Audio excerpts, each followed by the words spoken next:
Okay, guys, before we get started, as you guys know, the NBA world moves fast, and I like to keep you guys updated on where I'm at when I'm recording these videos. And I am recording this video around 12:30 on February 6th, 2024. Obviously, a lot of things could change from here, and that's why this video is going to be a little bit of an update video. So with that being said, do me a huge favor, you guys. Make sure to Hulk smash that like button, and please subscribe for everything Phoenix Suns. If it has to deal with the Phoenix Suns, I'm going to make a video about it.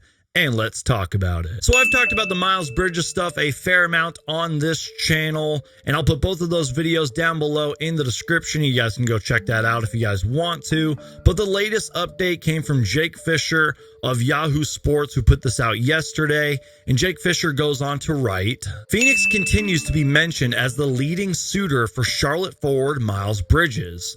League sources told Yahoo Sports the Suns see Bridges as a strong fit with their big three of Kevin Durant, Devin Booker, and Bradley Beal. However, the Suns only have second-round draft capital to play with. While Phoenix has indicated a willingness to add Josh Okogie into a package of Nasir Little, 2 second-round picks for Bridges, sources said. Charlotte remains hopeful it can generate a first-round pick in return for Bridges. And then it goes on to say the fact that Bridges is playing on a one-year qualifying offer not only affords Bridges veto power in any trade, but dealing him elsewhere would squander Bridges' bird rights, preventing any team that acquired him before Thursday to re-sign him this summer if it's going to be over the salary cap on June 30th. And shout out to Kevin O'Connor from The Ringer, who talked about Miles Bridges purely from a basketball standpoint. I want to repeat that. This is just purely from a basketball standpoint. He talks about how Miles Bridges would be a big upgrade for the Suns. He talks about how he has made nearly 40% of his catch and shoot threes this season. He gives the Phoenix Suns another floor spacer. He's averaging nearly 21 points per game this season. Also going along with 7.2 rebounds per game, 3.2 assists, and shooting 45.8% from the field. And just last night versus Los Angeles Lakers, Miles Bridges had 41 points in 40 minutes where he shot 61.5% from the field and 50% from three. Not to mention a game against the Bulls where he had 30, 15, and 5.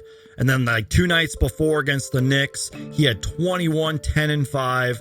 Miles Bridges has been balling lately, probably auditioning for teams that he wants to be traded to. And then just before I recorded this video, Adrian Wojnarowski of ESPN and Bobby Marks recorded a 20-minute podcast. And near the end of that podcast, they talked about how the Suns will likely trade for a, and I quote, on the fringe wing player who could potentially contribute in their postseason rotation. I'll put the link down below to that podcast if you guys want to go check it out. Take that information as you will. And the next Phoenix Suns trade rumor is somebody that I am a really big fan of, and that is Andre Drummond. And this Suns trade rumor is coming from Hoops Hype, and they go on to write, one Bulls player who could be dealt, however, is center Andre Drummond, who has drawn trade interest from the Celtics, Mavericks, Lakers, and Suns, league sources told Hoops Hype. Now, to my knowledge, that is the only connection between Andre Drummond and the Phoenix Suns, but I would absolutely love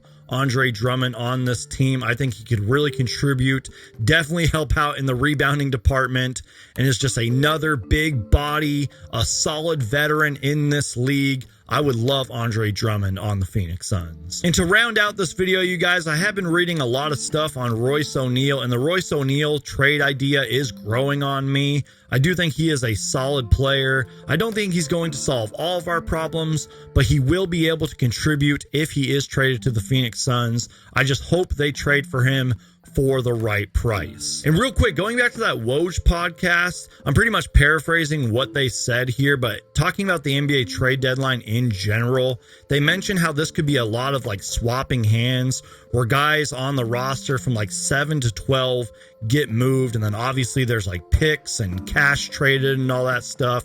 But again, you guys, I really am a firm believer that anything could happen, that one phone call could change this entire NBA trade deadline. We're just going to have to wait to see what happens. We are like less than 48 hours away from the NBA trade deadline, and I am super excited. So you guys, do me a huge favor, make sure to Hulk smash that like button, and please subscribe for everything Phoenix Suns. If it has to deal with the Phoenix Suns, I'm going to make a video about it. Thank you guys so much for watching. Win or lose, Phoenix Suns for life, and go Suns. Sounds good. Appreciate it.